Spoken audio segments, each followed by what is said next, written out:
Hi again, and in this vlog, I'm going to talk about the camera equipment um, that I'm using and some changes I hope to make. So, in my previous clip, there were two clips about my additional camera equipment, and the longer one was the last one, where I think I mentioned that the Nikon D810 wouldn't, well, no, I think I said it does 5 frames per second in its continuous shooting mode. Well, I later discovered that there's a battery grip, I think it's called the MD12. It can be fitted, and then you basically retain one battery in the normal compartment and a second ENL 15 lithium ion 7 volt 1900 milliamp hour battery in the battery grip. And when you have this additional, so basically you're giving it 14 volts,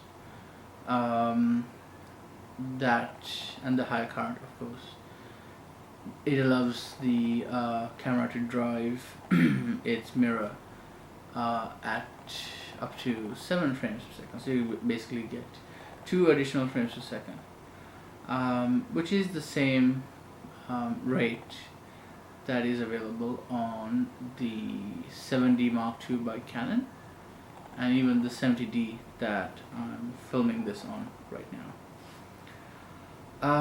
So that was an interesting point to learn, but the reason I'm staying away from using the D810 for wildlife, or even the 5D Mark III, is because they are full frame cameras. And the reason with full frame is that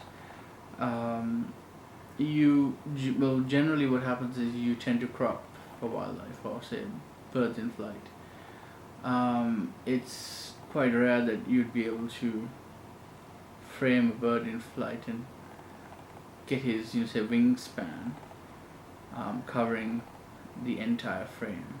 And by frame, I'm referring to the edge-to-edge frame on the sensor, not in the viewfinder. And therefore, when you're cropping, the central portion, which is the crop area, is typically the same area in which the view that you'd see on a crop sensor body. So basically the crop sensor body is packing all those pixels within the area that you're going to crop, and therefore you get a higher pixel density. And that's the reason that having a crop sensor body and a full frame designed lens is the preferred combo for wildlife and birds in flight and shooting birds in general. And so so my main criteria that I've been trying to add on into my equipment is something that can let me have a higher continuous burst rate, basically. So 10 frames per second would be nice.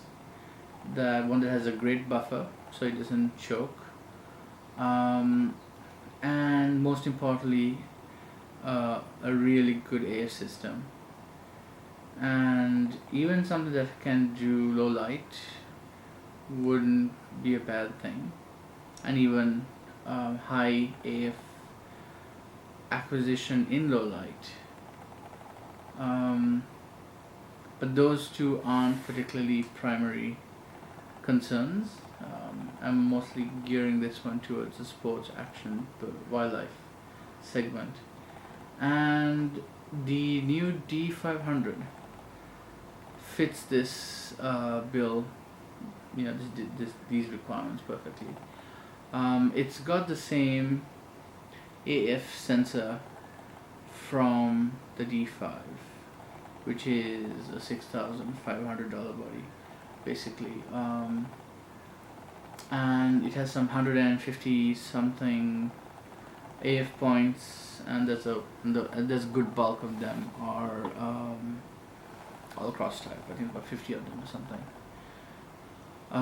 And from a lot of the tests, a lot of the videos I've seen on YouTube where people have tested it, and I'm referring primarily the review by Tony Northrup, where he's done this simulated sports test with his daughter walking quickly towards him, and in that test at least, it has taken a much higher percentage of sharp shots compared to the 70 Mark II and even the D810.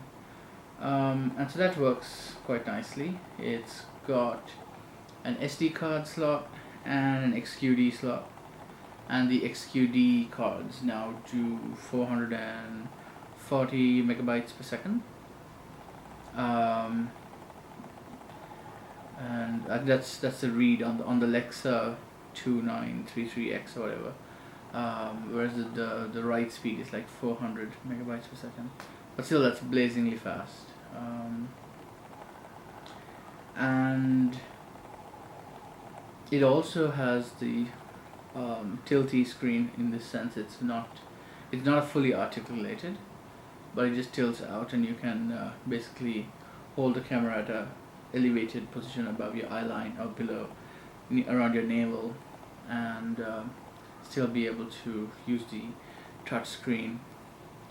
And the reason I'm leaning towards Nikon is that I'm having used the D810.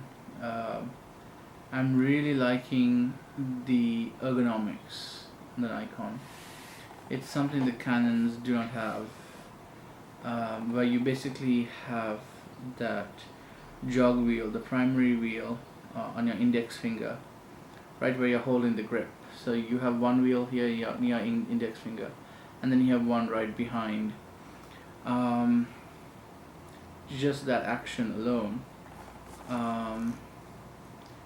it works as it's a really good combo. And I'm just trying to actually get my camera out, see if it should be in this bag. Let me see. Here we go. So what I'm trying to say is this bit. So you basically have that wheel there, and then you have this wheel on this side right here. So you can control the ISO, all this stuff, options from here, and then there's basically a record button here, and that I basically mapped. I can hold it down and turn this, and I can change my ISO. Now in the D500 there's a dedicated ISO button next in this area next to the record button, and just the ergonomics are great. And actually in the last clip I complained about how the grip didn't fit my hand, and that's because I wasn't used to it, and I've gotten used to the way the grip works. So like even with one, I can basically balance it with just like that, so it's not going to fall. If I let go, it's just going to crack on the floor. But the whole point is because the way you hold this is different. It's because your thumb doesn't really leave this area. You don't have any need when you're shooting to basically twerk or it's more like you're not dislocating, but you have to move your thumb in this awkward way to do this jog wheel of the Canon. So here you don't have to do that, and therefore your grip is different. So I'm used to holding the Canon bodies, the Canon, you could say the Canon way, because of that whole jog wheel. But when you hold it like it should be held, now if you look, you see my fingers are wrapping right around into the groove the way they should. And so I have no problems because I've not left any room to move my thumb down there. I can't go anymore. I mean, when I hold it, I can't move my thumb down there because I'm holding it like that. But on the 5D Mark III, it's different. It has a bigger grip because you need to be able to hold it and move your thumb down to play with the jog wheel. So yeah, the ergonomics on this are great. Oh my gosh, what is it? The dynamic range and the quality of the skin tones and portraiture shots on the D810 are incredible. They are some of the best shots I've taken, have come out on this camera, and it's all thanks to the 36 megapixels and the way that sensor reproduces skin tones and all that. So the D500, it's one that's that seems to fit all the requirements I have, and I've gone through quite a few reviews and specs of potential telephoto lens, and the one I've settled on at the moment is going to be the Nikon 200 to 500 f. I think it's the f5.4, and I prefer going for a zoom because I think it offers a bit more flexibility. Oh, and it also has VR, which is the Nikon term for Canon's IS, which is basically image stabilization, which Nikon calls vibration reduction. So I would be matching that telephoto with the D500. And I'm not entirely sure whether I would be filming 4K. I will give it a shot and see how it goes. I'm not entirely sure if it's something worthwhile to get into for YouTube, considering it's more horsepower on my Mac, which relates to the electricity consumption and time to process larger files, which is not a problem. I have a 40 terabyte NAS, and I've got a couple 8 terabyte Western Digital Firewire enclosures attached. So space is not particularly an issue, but the larger file sizes need to be uploaded to YouTube, and it is already a pain to upload, say, a 2 gig 1080p file, which is like 40 minutes long. YouTube takes easily over 1 hour, and then YouTube takes another 30 minutes to process, sometimes even longer, and that only gets like the lowest resolution version on YouTube. Then I think it takes a while for them to do the 720p, then the 1080p. So I think, I haven't tried it, but I would assume uploading a 4K video would take about a day or maybe half a day to be live once it's been uploaded, especially if it's 40 minutes long. But what I've also noticed that most people only watch around 15% of the length of the clips I've posted, so that roughly works out to an attention span of about 5 minutes, and by that rule I'm already now at about 14 minutes into this video. No one's really going to see what I'm saying right now.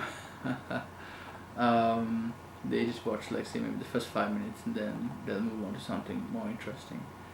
But yeah, so I think the D500 fits the bill, so I am at the moment leaning towards adding that into my mix.